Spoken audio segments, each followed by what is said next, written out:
au Togo, il y a un problème d'esclavage, de détournement et de corruption dans l'armée togolaise. Si j'appuie dessus, je ne le fais pas parce que je n'ai rien à faire, non.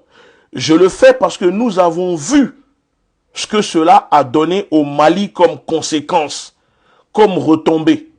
La corruption, la gabégie, les détournements. Nous avons vu comment cela a fragilisé l'armée malienne avant l'arrivée de Goïta à la tête du pays.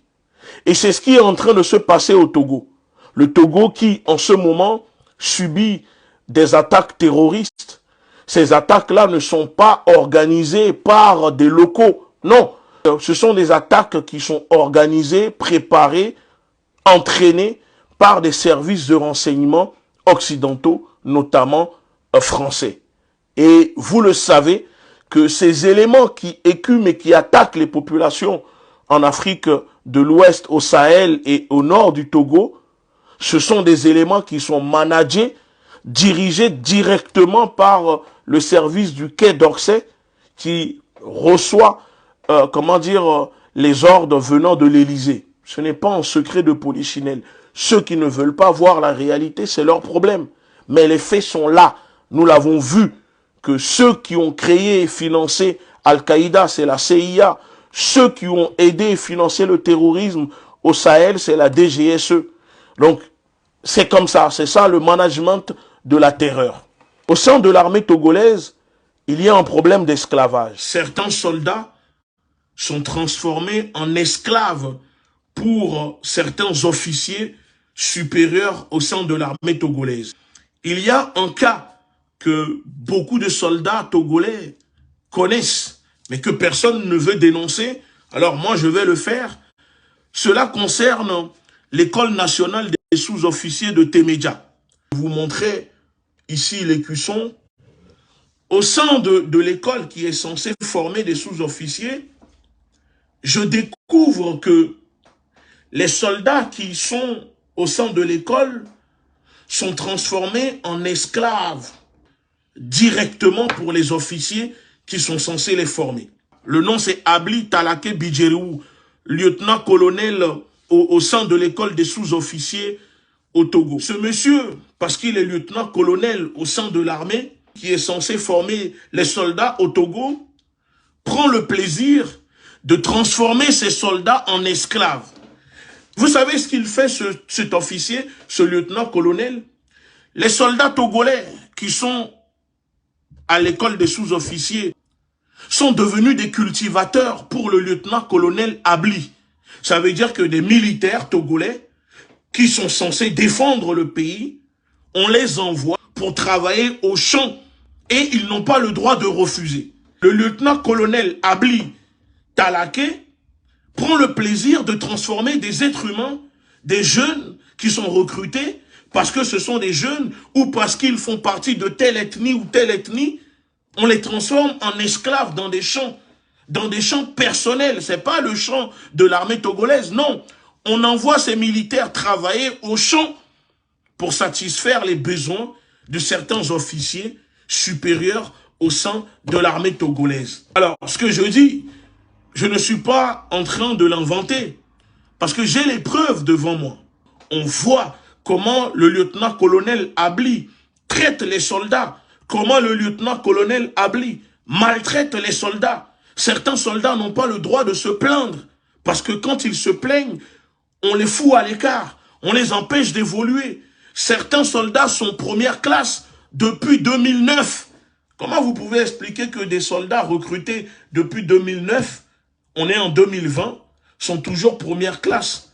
Tout simplement parce qu'ils refusent de se laisser, de devenir des esclaves qui pensent que ces soldats ne sont pas des humains et qu'il faut les maltraiter, qu'il faut les réduire en esclaves.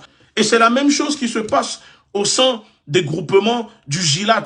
Certains soldats sont devenus des esclaves personnels pour le haut commandement des forces spéciales au sein de l'armée togolaise. Et je m'adresse à ces militaires, à ces soldats. Vous n'êtes pas des esclaves. Vous avez une dignité. Je peux comprendre que, parce que ce sont eux qui vous font rentrer dans l'armée, parce que quand on regarde l'armée togolaise, Nous sommes tous au courant que 85% de l'armée togolaise est composée malheureusement par une partie de la population. Une partie de la population représente l'armée togolaise, alors que l'armée togolaise est censée ne pas faire dans le tribalisme. L'armée togolaise est censée ne pas être ethnique. Mais 85% de l'armée togolaise est composée d'une population.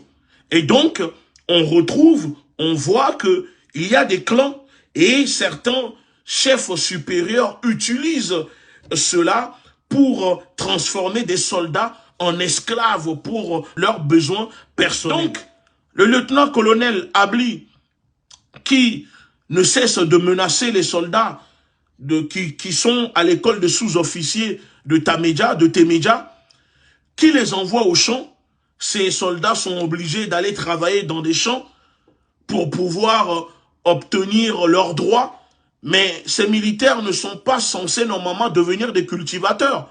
Et je peux comprendre que vous les recrutez dans des villages et que oui, ces militaires que vous ramenez au sein de l'armée, ce sont des gens qui savent cultiver la terre. Mais ce n'est pas une raison pour que quand ces militaires, qui une fois deviennent militaires, rentrent dans l'armée, vous les transformez en esclaves dans des champs de coton, des champs de maïs, des champs d'haricots.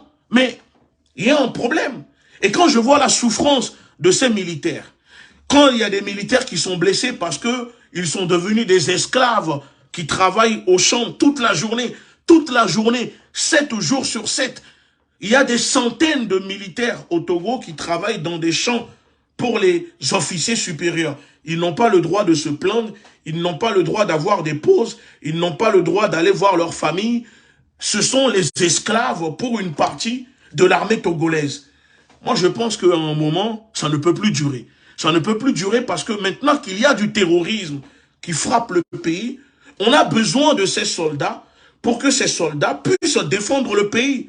Ce n'est pas normal que dans un pays qui se dit démocratique, des soldats sont transformés en esclaves pour les besoins personnels d'une minorité d'officiers supérieurs corrompus, hein, qui font des détournements d'argent et qui sont dans la gabégie.